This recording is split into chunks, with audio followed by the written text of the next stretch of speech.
আমাকে $125 দিয়ে emergency visa করাতে হলো, নইলে আমাকে অপশন দিয়েছিল আর একটা ব্যাক টু ইউর কান্ট্রি।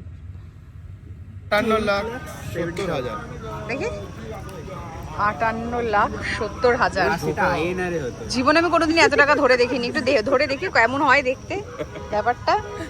কখনো Trong suốt quá trình xe chuyển, mọi người luyện em là mình không đứng trên ghế cũng như là không chờ người ra khỏi xe. Nếu mấy gia đình nào mà mình có bé nhỏ vui lòng ôm bé và nhiều bé cẩn thận giúp em ạ. Cầm dưới xe thì sẽ có một lái.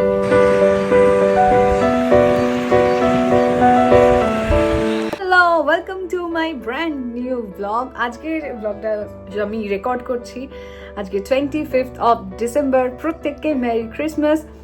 নতুন বছর আসছে, week মানে একদম ইয়ার and একটা সময়, এরকম একটা সময় সকলেই ইচ্ছা করে একটু বাইরে ঘুরতে যেতে। সেরকম আমার অন্যান্য বছর ইচ্ছা করলেও সুযোগ হয়নি, কিন্তু এই বছর ফাইনালি আমি ঘুরতে যেতে পারছি। এখন একটা মানে আমি রেডি হচ্ছি এয়ারপোর্টে যাওয়ার জন্য এই মুহূর্তে। তাই অবভিয়াসলি তোমরা যেমনটা জানো, যারা আমার ব্লগ দেখো, আমি ঘুরতে গেলে পুরোটা শ্যুট করার চেষ্টা করি। তো এবারেও সেটা হতে চলেছে। I am very very excited for this trip. আর এটা একটা আমার এখন অবধি বোধহয় এই ট্রিপটা সব থেকে বড়, মানে এত দিনের ট্রিপ হয়নি, মানে ইটস অলমোস্ট 10 days, 10 দিনের একটা ট্রিপ। এবং আমি খুব বেশি এক্সাইটেড, এবং এটা আমাদের এখন দেশে ঘুরতে যাচ্ছি না, এটা একটা ইন্টারন্যাশনাল ট্রিপ, যার জন্য খুব স্বাভাবিক আরও বেশি এক্সাইটেড।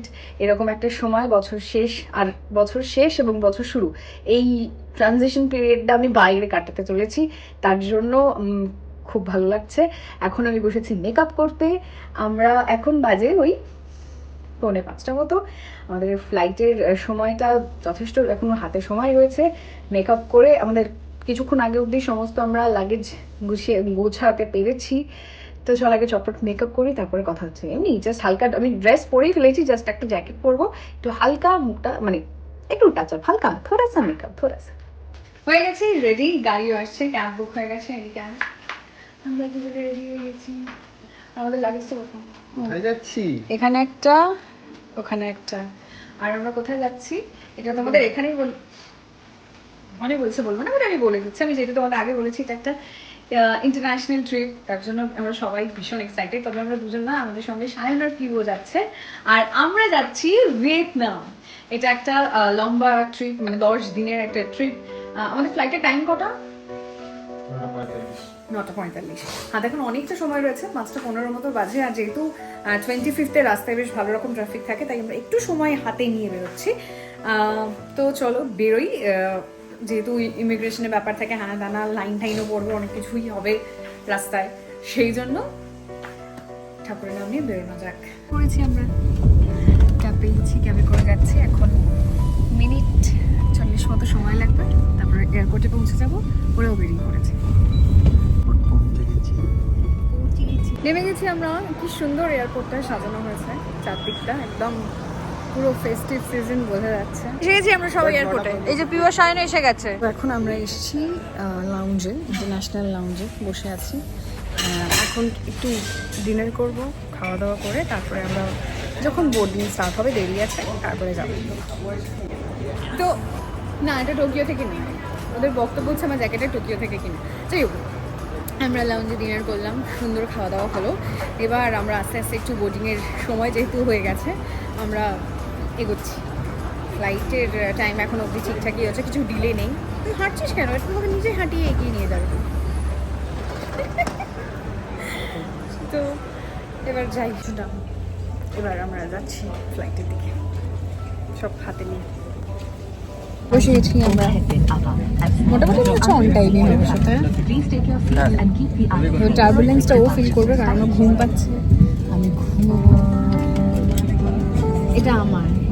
আমি এখন একটু ঘুমিয়ে নি, 15 মিনিট ছাড়লে আমি জেগে যাবো।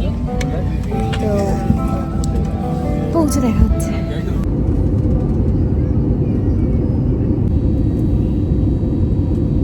নেমে গেছি, খুব ভালো ফ্লাইট ছিল, কোনো টার্বুলেন্স ছিল না, সব ঠিকঠাক ছিল। আর এখানে এসেই যেটা সব থেকে বেশি প্রবলেম হবে সেটা হচ্ছে ল্যাঙ্গুয়েজ, ভাষা একটা বড় সমস্যা। তো এই যে চারিদিকে যেসব লেখাপত্র রয়েছে কিছু বুঝতে পারছি না। আমাদের 5 নম্বর বেল্ট থেকে এখন লাগেজটা কালেক্ট করতে হবে, সেটা করি। ঘুমও হয়েছে একটু একটু। ইমিগ্রেশনের লম্বা লাইন পড়েছে, আর চাটা গরম, ঘামছি লিটারালি। চারিদিকে লম্বা লাইন ইমিগ্রেশনের। এসে একটা চরম ব্লান্ডার হয়েছে। ইমিগ্রেশনের ওখানে গেলাম, সবারই ইমিগ্রেশন হলো পরপর, আমি লাস্টে দাঁড়ালাম, মানে আমাদের 4 জনের। আমি গেলাম আটকে, এখন আমি বসে রয়েছি। সবার ডান। আমার এমার্জেন্সি ভিসা হচ্ছে, কারণ আমার ভিসার ওখানে পাসপোর্ট নাম্বার ভুল। এখন আমাকে $125 দিয়ে এমার্জেন্সি ভিসা করাতে হলো, নইলে আমাকে অপশান দিয়েছিল আর একটা ব্যাক টু ইয়োর কান্ট্রি। তো আমার কাছে কিছু করার ছিল না, তো আমি এখন এই জন্য বসে এমার্জেন্সি ভিসাই করালাম। উফ, এসে একটা এত মানে 125 USD, মানে লাইক ধূপ একটা বড় ধাক্কা ঢুকে। তো কিছু করারও নেই, যেহেতু এসেও গেছি, করতেই হতো। ওরা 3 জন আছে, অপেক্ষা করছে বাইরে। একে গরম, তার মধ্যে টেনশন। আমি একাই আছি, ওদের কাউকে অ্যালাউ করছে না। আমি ফর্ম ফিল আপ সব কিছু করে তারপরে বেরোবো।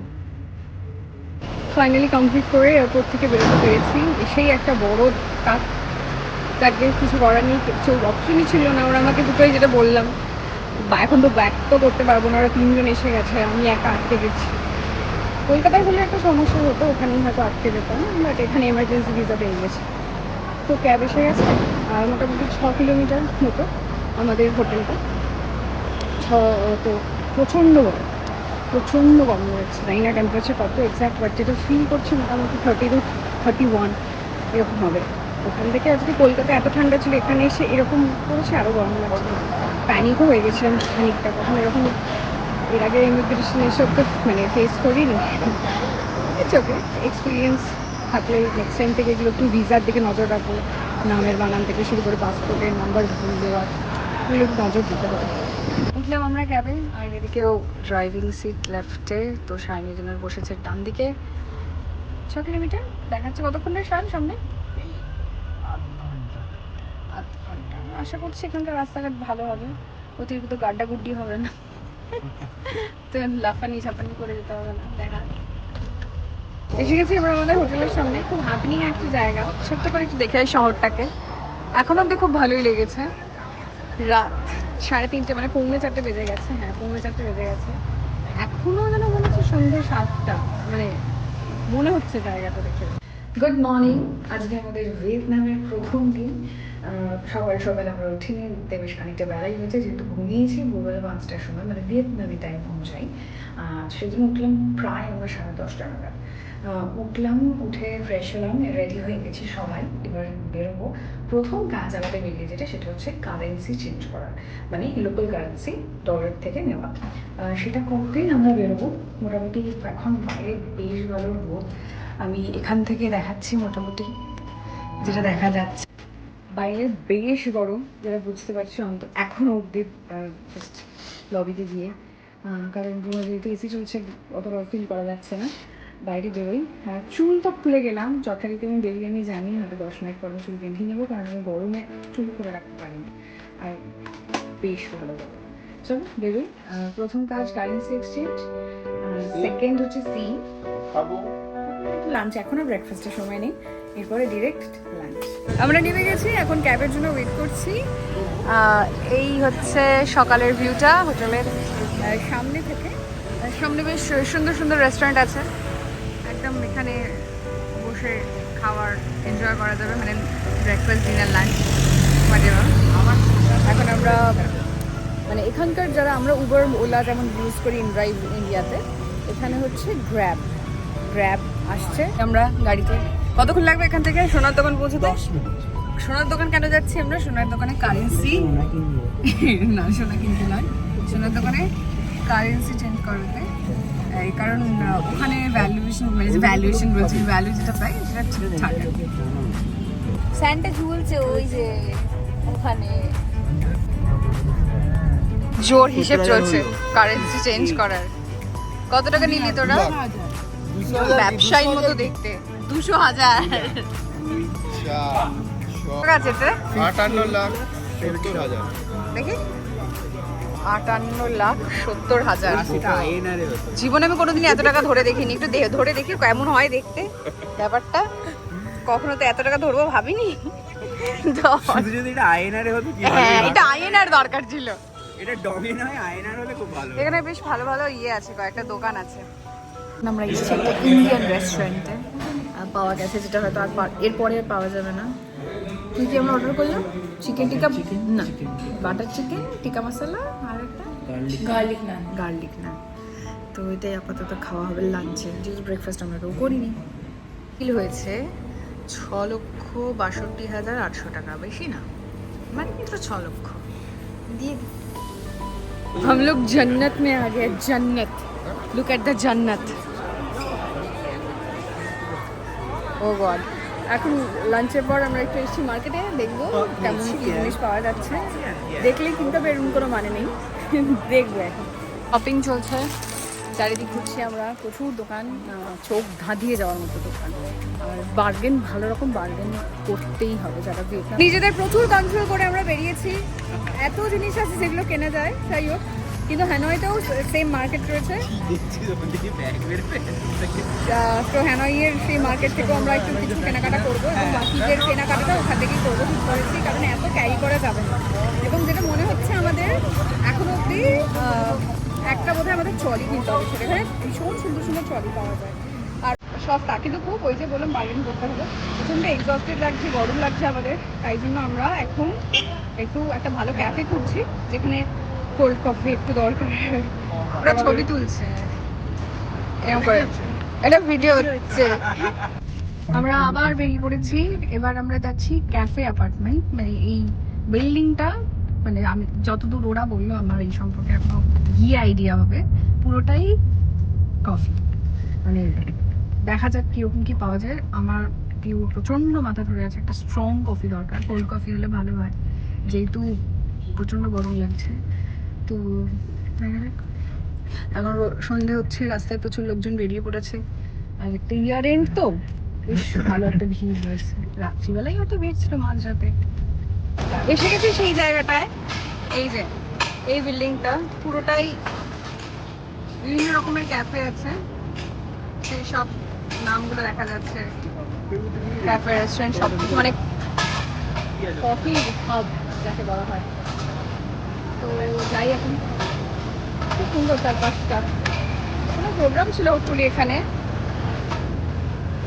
নয় হবে ইয়ার এন্ডিং এর কোনো প্রোগ্রাম, নইলে হয়েছিল সেটা খোলা হচ্ছে হ্যাপেনিং জায়গাটা। সুন্দর, সকলেই এসছে, বেশ ছবি টবি তুলছে, ফটোশুট করছে। এসেছি আমরা ক্যাফেতে, কী কী অর্ডার দিয়েছি বলছি। এটা হচ্ছে আমার পিউ আসানের কোল্ড কফি, অনির হট চকলেট, সাথে হচ্ছে চিজ কেক। আমরা একটু শহর পরিক্রমায় বেরোবো। এখানে যে বাসগুলো রয়েছে, ডাবল ডেকার বাস রয়েছে, সেই বাসে করে আমরা একটু শহর পরিক্রমায় বেরোবো। আর বাসের মানে দোতলা, যেহেতু ওপরটা ওপেন আর নিচটায় রয়েছে এসি, বাট যেটা ইচ্ছে আমাদের ওপরটায় বসার, যেটাতে ভালো করে পাওয়া যাবে হচ্ছে ভিউ।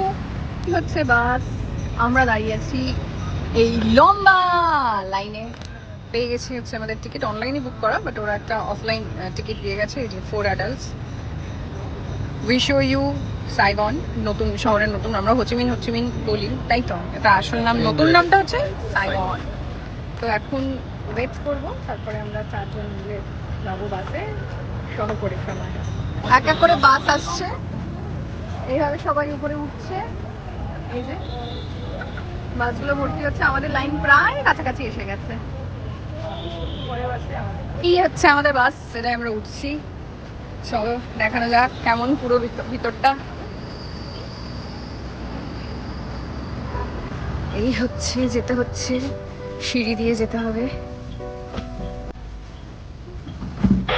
বহুদিন পরে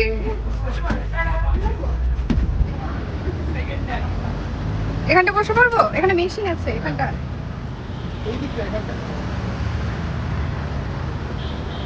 বসবো। হ্যাঁ বস, ঢুকে যা, তোরা এদিকে ঢুকে যা।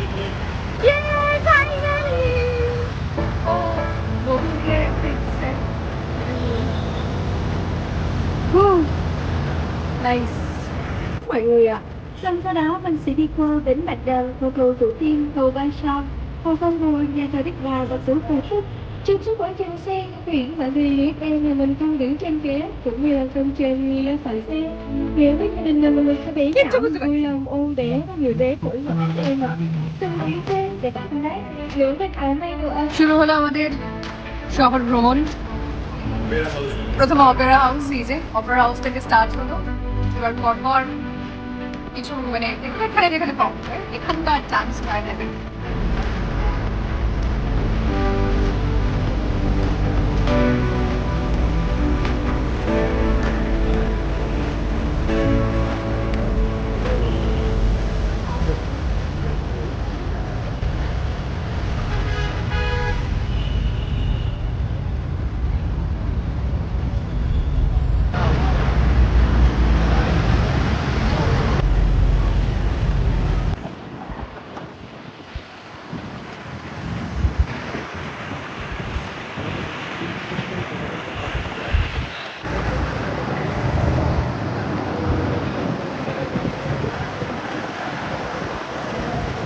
সামনে কি সুন্দর মনে হচ্ছে তো চার্চ, খুব সুন্দর সাজিয়েছে, সুন্দর করে সাজানো গোটা শহরটা। এটা মনে হচ্ছে ক্রিসমাসের জন্য স্পেশালি চার্চ মনে তো হচ্ছে। ফাইনালি আমাদের শহর ভ্রমণ শেষ হয়েছে, পুরোপুরি 1 ঘন্টা ঘুরেছে, খুব সুন্দর ছিল, এনজয় করেছি, ভালো ভালো মজা হয়েছে। কালকে রাত্রিবেলা যখন নেমেছিলাম তখন জায়গাটা কিরকম ছিল আর এখন কিরকম। আমাদের হোটেল ওই যে ওপরে, খুব সুন্দর, প্রচুর লোকজন বেরিয়েছে। বেরোবো আমরা, যা দরকার তাই নিয়ে নিও। আমরা এসে 7-11-এ গ্রোসারি শপ, যা যা টুকটাক দরকার সেগুলো আমাদের জলটা বেশি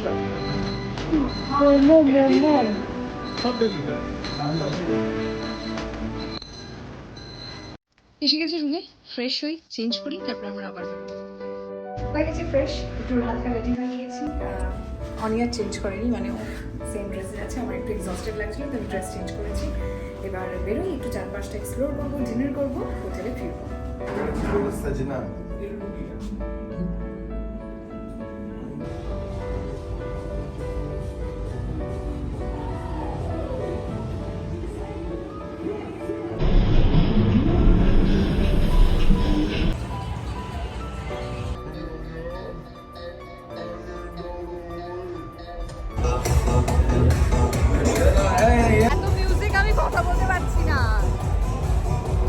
এবার আমরা এসেছি ডিনারের জন্য।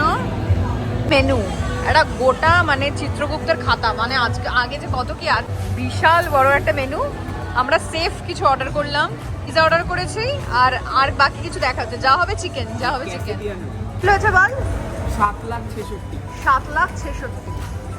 খাবার একদম পছন্দ হয়নি, অনেক বলছে ভেরি গুড, একদম পছন্দ। এদিকে লাখ লাখ টাকা করে চলছে, লাখ লাখ টাকা।